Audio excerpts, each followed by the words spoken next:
Assalamualaikum warahmatullahi wabarakatuh. Kami calon guru penggerak Angkatan 9 Kota Tangerang Selatan, Provinsi Banten. Kami akan menampilkan demonstrasi kontekstual modul 2.3 dengan tema coaching dalam supervisi akademik. Oleh karena itu, ingin saya sampaikan bersama saya, Rizkano Binjai, PGP Angkatan 9 SMP Negeri 21 Kota Tangerang Selatan. Saya Muhammad Arifudin dari SMP 8 Kota Tangerang Selatan. Saya Afi Azhari dari SMA Cita Mulia Kota Tangerang Selatan. Selamat menyaksikan. Assalamualaikum Pak Arif. Waalaikumsalam Pak Yafi. Ya, di tahap ini saya sebagai supervisor yang akan mengamati Bapak yang akan melaksanakan coaching. Bapak sebagai coach ya nanti ya. Betul. Kira-kira kompetensi apa yang ingin bisa saya bantu dalam proses ini? Ya nanti saya akan berperan sebagai coach dan ada teman saya yaitu Pak Binjai akan sebagai coach. Saya minta Pak Yafi untuk mengamati terkait kompetensi dari coaching yang akan saya lakukan, di mana nanti akan ada 3 kompetensi ya Pak ya dari coaching itu. Ya, berarti ada 3 kompetensi. Berarti bagian nanti ketika saya amati, kira-kira bagian mana nanti yang harus saya fokusnya di bagian apa itu? Oh ya, jadi dalam coaching itu terdapat 3 kompetensi Pak Yafi. Yang pertama adalah kehadiran penuh, yang kedua adalah mendengarkan, yang ketiga adalah terkait memberikan pertanyaan yang berbobot. Seperti itu. Dari 3 kompetensi ini mungkin nanti saya minta Pak Yafi bisa fokus ke 2 Pak, terkait di kehadiran penuh dan di pertanyaan yang berbobot Pak. Betul, siap. Kehadiran penuh, pertanyaan berbobot ya. Nah, kemudian gimana penilaian Bapak sendiri terhadap apa yang akan kita kembangkan?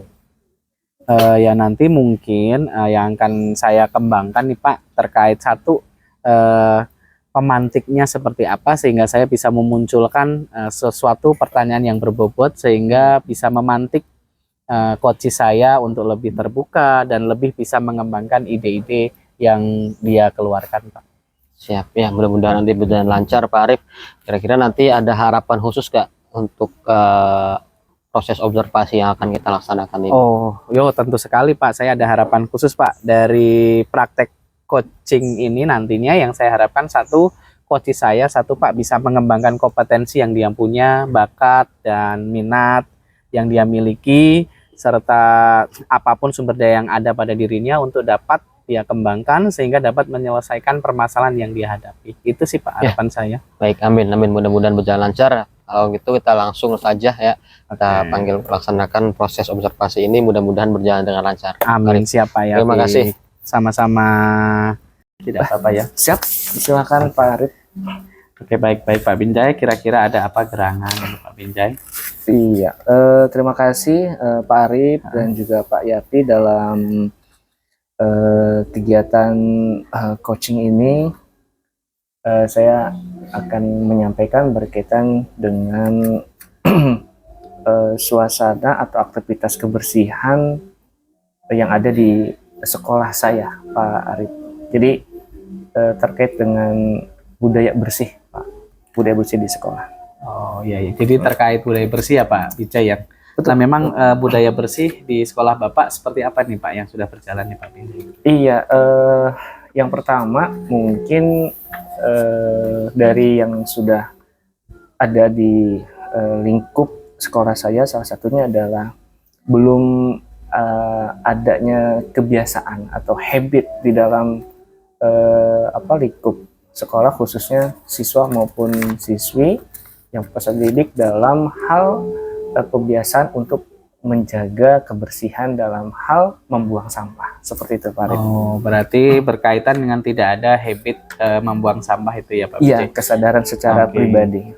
Kira-kira faktornya apa nih Pak? Kenapa siswa bisa sampai tidak ada habit seperti itu Pak? Faktornya apa yang menyebabkan itu Pak? Ya, yang pertama salah satunya adalah belum adanya kesadaran secara penuh dari siswa itu sendiri, sehingga berkaitan dengan sampah atau kebersihan masih ada saja siswa yang membuang sampah sembarangan, padahal sudah ada bak sampah yang sudah disediakan di sekolah seperti itu. Oke ya. Jadi kalau seperti itu, memang apa hal yang ideal yang ingin Bapak inginkan terkait habit tersebut? Idealnya seperti apa kalau menurut Bapak? Iya, artinya saya berharap nanti ke depannya ada pengetahuan berkaitan dengan bagaimana melakukan budaya dalam hal kebersihan di lingkungan sekolah. Ya, artinya bisa berinteraksi tidak hanya dengan murid tetapi juga seluruh warga sekolah yang ada, berkaitan dengan bagaimana menjaga kebersihan khususnya sampah-sampah yang ada di sekolah. Oke, berarti yang ingin Bapak inginkan adalah pengetahuan siswa terkait kesadarannya ya Pak ya. Terus Bapak punya rencana nggak terkait hal itu? Baik, ada Pak. Rencananya Pak Arif, salah satunya adalah yang pertama adalah kebijakan. Saya akan melakukan adanya kebijakan berkaitan dengan wawasan lingkungan dulu yang pertama. Salah satunya adalah saya dan kami juga akan menyampaikan dengan Bapak Kepala Sekolah bahwa berkaitan dengan pelestarian lingkungan atau budaya bersih di sekolah akan kami masukkan ke dalam visi dan misi sekolah sehingga nanti akan terintegrasi. Kemudian juga akan dikembangkan dan dilaksanakan melalui kurikulum yang nanti akan berbasis kepada lingkungan. Sehingga nanti semua mata pelajaran akan terintegrasi RPP-nya terhadap lingkungan. Sehingga nanti akan mampu untuk menstimulus bagaimana siswa atau warga sekolah bisa dengan timbul kesadaran sendirinya, kemudian ada pengetahuan tentang bagaimana menjaga kebersihan lingkungan, sikapnya pun, dan terakhir mungkin keterampilan dalam hal apa, mungkin nanti mengelola sampah sehingga sampah tidak terabaikan begitu saja. Begitu Pak Ari. Ya bagus, itu gagasan yang sudah Pak Binjai canangkan gitu. Ya. Nah, selain itu Pak Binjai, Baik, Pak. tadi saya menyoroti ada penggabungan terhadap visi ya Pak Binjai. Iya. Dan selanjutnya ada integrasi dengan kurikulum. Betul. Nah, kira-kira tuh apa yang perlu Pak Binjai siapkan nih dalam hal itu sehingga nanti gagasan Pak Binjai itu memang bisa dilaksanakan? Iya, yang pertama kami akan melakukan sebuah pendekatan, yaitu dengan salah satunya adalah bidang kurikulum, karena kebetulan di SMP jadi ada bidang kurikulumnya. Kemudian juga saya sendiri akan berkoordinasi dengan Bapak Kepala Sekolah selaku pimpinan. Dan juga satu hal lagi Pak, akan membuat pembiasaan yang memang nanti akan berpengaruh signifikan terhadap budaya bersih di lingkungan sekolah. Salah satunya adalah melibatkan guru-guru dalam hal misalkan adanya dukungan seperti misalkan garda bersih, kemudian ide-ide yang positif yang nantinya akan membantu tidak hanya berkaitan dengan kebijakan yang memberikan wawasan dalam visi maupun misi, dan juga bidang pelaksanaan yang berbasis melalui kurikulum RPP yang terintegrasi, tapi juga ada pola-pola yang nantinya akan mendukung pembiasaan atau habit yang nantinya akan melibatkan tidak hanya guru tetapi melibatkan siswa itu sendiri, bagaimana berpikir mengenai budaya bersih yang ada di lingkungan sekolah. Seperti itu Pak. Itu luar biasa sekali nih apa yang sudah Pak Binjai rencanakan gitu. Nah gini Pak Binjai, Baik. Pak Binjai punya gagasan yang luar biasa tadi. Nah saya ingin tanyakan kembali nih Pak Binjai terkait kalau sudah itu terlaksana Pak Binjai, kriteria apa sih yang bisa kita gambarkan bahwa apa yang sudah Pak Binjai lakukan itu memang sudah berhasil gitu? Ya. Yang pertama salah satunya adalah mewujudkan masyarakat sekolah yang peduli. Nah, salah satu peduli itu Pak Arif, karena untuk menciptakan kepedulian itu agak sulit proses dalam hal kalau teoritis mungkin idealnya bisa Pak Arif, tapi secara praktek yang teknis di lingkungan agak sedikit banyak kendala, dan itu memang harus berproses. Kemudian bagaimana mewujudkan masyarakat sekolah yang peduli terhadap lingkungan atau kebersihan, kami melakukan kerjasama dengan pihak DLH, Dinas Lingkungan Hidup. Salah satunya melibatkan. Kemudian ada unsur, salah satunya mengikuti program Adiwiyata. Kemudian juga ada bank sampah juga. Nah, sehingga dari program-program itu yang secara eksternal, tidak hanya internal, akan menjadi seperti solusi yang nanti akan timbul bagaimana sampah itu bisa terselesaikan. Karena memang sampah ini tidak akan ada habisnya Pak Yapi. Ya, betul. Tidak akan ada habisnya, tetapi bagaimana kita mengurangi. Nah, kalau habis nggak mungkin selama kehidupan aktivitas itu ada, mungkin sampah akan terus ada. Nah, dengan adanya budaya bersih ini, peduli terhadap lingkungan, mungkin akan mengurangi. Artinya mengurangi sampah yang ada di sekolah seperti itu. Ya, baik. Wah, berarti kriteria yang dicapai itu satu, sekolah menjadi sekolah Adiwiyata ya Pak ya. Betul. Terus yang kedua ada kerjasama dengan DLH gitu ya.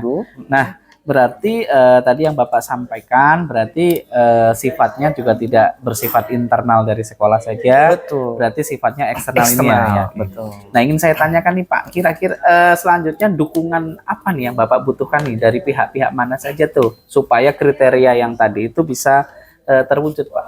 Yang pertama adalah dukungan salah satu pimpinan.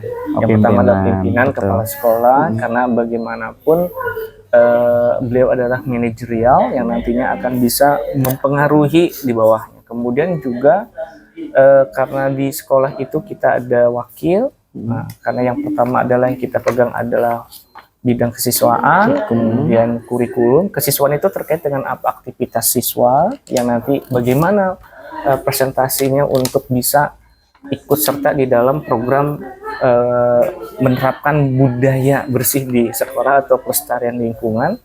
Kemudian juga Bapak Ibu guru yang terintegrasi dengan MGMP masing-masing, melalui RPP-nya pendekatannya, kemudian juga seluruh warga sekolah, tidak hanya guru tetapi juga tata usaha, kemudian office boy kebersihan dan satpam semuanya. Artinya memang di sini ada upaya dan solusi yang akhirnya akan membuat budaya pelestarian lingkungan khususnya di sekolah ini terlaksana dengan baik. Salah satunya itu Pak, dan dibantu oleh rekanan yang saya bilang tadi dari eksternal, salah satunya adalah lingkungan yang terdekat. Nah, yang terdekat salah satunya apa? Misalkan ketua lingkungan atau RT, dan itu yang memang kita selalu canangkan program-program seperti kita ikut kerja bakti dengan lingkungan seperti itu, sehingga nanti ada interaksi antara sekolah juga dengan lingkungan seperti itu Pak. Iya, baik.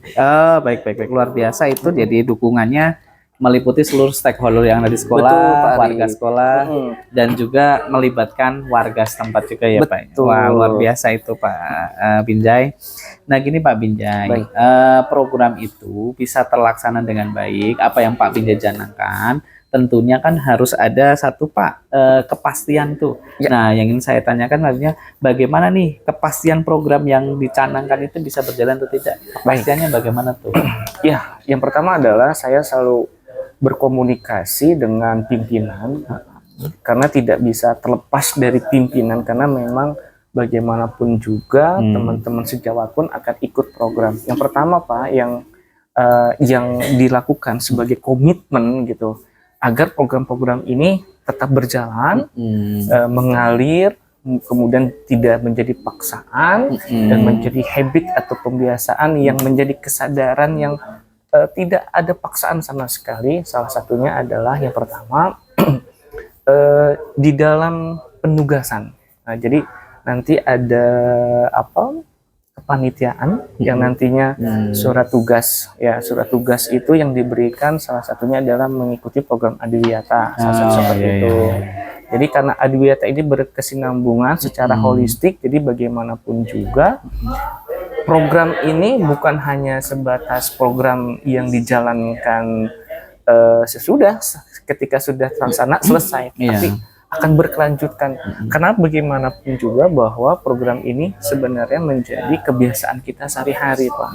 Karena bagaimanapun juga kebersihan pasti kita butuh seperti itu kan. Betul. Nah, ketika itu pembiasaan sudah terlaksana, sebenarnya program itu sebatas hanya untuk mewadahi saja. Artinya sebagai wadah untuk pembelajaran. Jadi terskema, kemudian tersusun, terprogram, tidak hanya sebatas ya udah peduli saja, tapi sudah nanti ada hasilnya. Jadi ada fruit yang bagus nanti, salah satunya mungkin mendapatkan penghargaan seperti itu kan. Baik mungkin dari tingkat kota, sehingga akan timbul motivasi. Jadi di situ ada yang memotivasi dari kegiatan-kegiatan, salah satunya adalah wadah pembelajaran seperti itu. Oke ya. Luar biasa dari apa yang Pak Binjai paparkan gitu kan ya, Farid, dari makasih. awal sampai akhir ini sungguh-sungguh luar biasa sekali Iya, gitu betul, kan. Pak. Nah, terakhir Pak Binjai, kesimpulannya gimana ini Pak Binjai? Ya, kesimpulannya adalah sekolah itu tidak terlepas dari masalah sampah, Pak. Bagaimanapun juga sampah adalah bagian dari kita. Sampah itu adalah ada di sekitar kita. Makanya saya selalu mengingatkan bahwa sampah itu bukan hanya sesuatu yang tidak bisa dimanfaatkan, tetapi fungsi sampah itu pada hakikatnya adalah bisa sebagai sarana edukasi, kemudian yang bisa terintegrasi. Contohnya saja bisa menjadi komoditas yang produktif, misalkan membuang sampah botol. Dengan adanya program Adiwiyata, kemudian nanti bersambung dengan bank sampah, sampah itu menjadi produktif gitu Pak Arif. Tidak hanya dibuang, tetapi juga akan menghasilkan.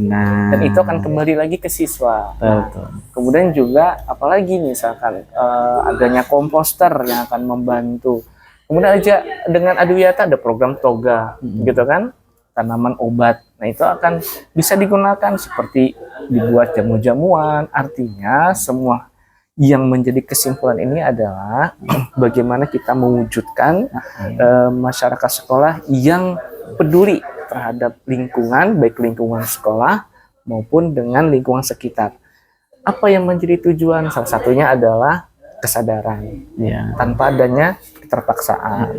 Kemudian warga sekolah juga memiliki pengetahuan tentang apa arti itu kebersihan, peduli lingkungan, kemudian ada sikap yang memang bisa timbul dari kesadaran tersendiri, sehingga sikap itu akan mengajak tidak hanya diri tetapi juga berimbas kepada orang lain. Kemudian ada keterampilan, dan paling unik salah satunya adalah tindakan positif nih. Tindakan positif yang seperti apa? Yang mengarah kepada permasalahan-permasalahan di lingkungan terkait dengan kebersihan. Seperti itu. Jadi dari ide-ide dan permasalahan itu akan menjadi sinkron, sehingga apa yang menjadi permasalahan tentang kebersihan, contohnya sampah di sekolah, itu bisa terselesaikan dengan maksimal. Seperti itu Pak Arif. Wah, ini udah luar biasa sekali. Betul. Apa yang Pak Binjai paparkan tadi dari rencananya dan segala macam sampai di tahap akhirnya gitu ya. Ya, semoga nanti ke depan apa yang Pak Binjai canangkan bisa dilaksanakan gitu Pak Binjai. Terima kasih Pak Arif. Mudah-mudahan juga bisa berbagi, artinya saling mengupgrade gitu ya Pak Arif, pengalaman-pengalaman terkait dengan pengetahuan yang ada, tidak hanya di internal saya, mungkin nanti juga di sekolah Pak Arif, dan sekolah Pak Yapi juga mungkin bisa berbagi pengetahuan. Terima kasih Pak Arif, sudah Pak Binjai menjadi pendengar setia, sehingga jujur Pak Arif menimbulkan ide dan solusi akhirnya timbul seperti itu dari pertemuan itu. Terima kasih Pak Arif. Sama-sama Pak Binjai. Terima kasih. Ya Pak Arif, alhamdulillah tadi udah selesai ya proses coachingnya. Ya saya juga tadi mengamati penuh ya proses coaching tadi dari awal sampai akhir. Alhamdulillah berjalan sesuai dengan rencana ya. Pak Binjai bersedia. Kemudian menurut Bapak nih, kalau menurut penilaian Bapak sendiri gimana performa yang tadi sudah dilakukan dalam aspek kompetensi coaching yang Bapak sudah laksanakan. Oke, baik Pak Yafi, terima kasih. Ya, seperti yang sudah Bapak Yafi lihat tadi, untuk proses coaching yang saya lakukan tadi, saya menerapkan 3 kompetensi coaching. Yang pertama terkait kehadiran penuh, terus mendengarkan, dan yang terakhir adalah memberikan pertanyaan yang berbobot. Selain itu Pak Yafi juga, saya juga menerapkan alur Tirta Pak Yafi, di mana pertanyaan-pertanyaan dan dalam percakapan tadi saya sesuaikan dengan alur Tirta. Akan tetapi memang saya rasa memang belum begitu maksimal ya Pak ya, namanya suatu kegiatan atau yang saya lakukan tadi belum sempurna lah Pak ya. Nobody is perfect, seperti itu. Alright.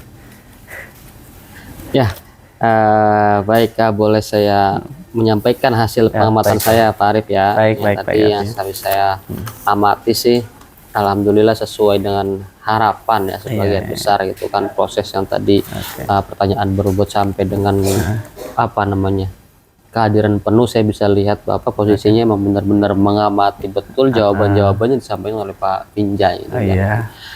Dan alhamdulillah gitu kan, Pak Binjai ya selaku coach menjawab pertanyaan-pertanyaannya ya dengan natural seperti itu kan, alhamdulillah gitu. Juga kemudian alur Tirtanya juga pun sudah terlaksana dari Bapak menggali tujuan sampai menggali tanggung jawab dari tadi coach tadi Pak Binjai ya. Tanggung jawabnya seperti apa sudah digali betul, itu benar-benar sampai ditanya masalah apa namanya tadi, indikatornya indikator keberhasilannya apa gitu kan. Betul, iya.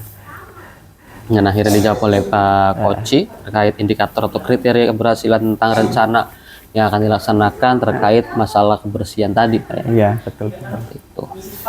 Yang kemudian Bapak juga setelah Koci menjawab nggak cuman pindah ke pertanyaan lain, enggak, ternyata Bapak setiap tadi Koci menjawab pasti divalidasi atau dikonfirmasi lagi pertanyaan-pertanyaan tadi aja, jawaban-jawaban tadi dengan pertanyaan lain seperti itu kan. Iya, Untuk meyakinkan dan tidak diduga akhirnya Koci sebenarnya itu memvalidasi saja, dan ternyata dia memberikan elaborasi yang panjang lagi gitu kan, padahal hanya memvalidasi seperti itu. Benar. Ya itu Pak, saya juga tidak menduga bahwa jawaban dari Pak Binjai itu seperti matematik Pak, panjang kali lebar. Iya. Gitu Pak Yafi. Alhamdulillah, berarti kan menemukan jawaban-jawaban yang lebih dari yang dicari Pak ya. Betul. Ya memang gini Pak ya, pada intinya coaching itu yang saya harapkan memang dari coach tumbuh ide-ide sendiri Pak. Betul itu. Sehingga dia bisa menyelesaikan permasalahan itu Pak. Ya, gitu. Ya, rumusnya hindari memberikan solusi. Iya. Seperti itu ya, betul.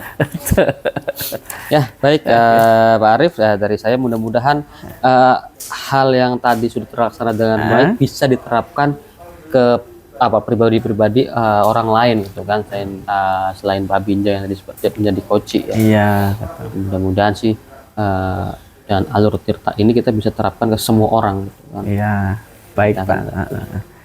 Iya Pak Yafi, terima kasih. Yang mungkin juga saya menyadari Pak masih banyak kekurangan. Saya juga akan terus belajar kembali Pak, supaya nanti bisa lebih baik lagi ke depannya, bermanfaat untuk saya dan bermanfaat seperti orang lain apa yang Pak Yafi sampaikan itu.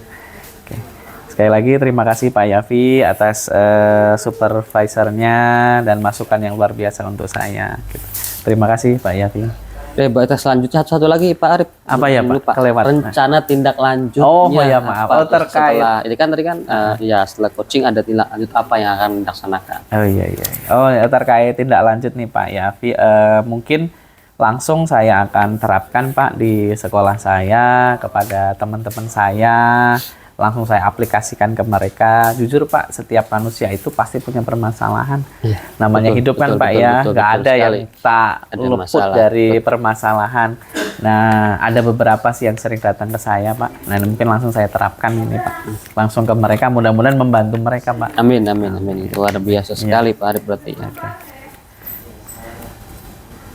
Ya, baik, terima kasih ya Arif. Tadi ya kita sudah dari pra observasi sampai pelaksanaan coaching sampai sekarang kita sudah di sesi akhir ya. Iya Pak. Ya, mudah-mudahan apa yang sudah kita laksanakan bisa bermanfaat Pak Arif ya. Ya, Dan bisa amin. tadi yang tadi rencana tidak lanjut tadi yang sudah Pak Arif utarakan, mudah-mudahan Siap. bisa dilaksanakan di pribadi-pribadi lain, permasalahan-permasalahan lain. Oke, Ya, kita siap. akhiri dengan bacaan hamdalah Pak Arif. Oh ya, Alhamdulillah. alhamdulillahirobbil alamin.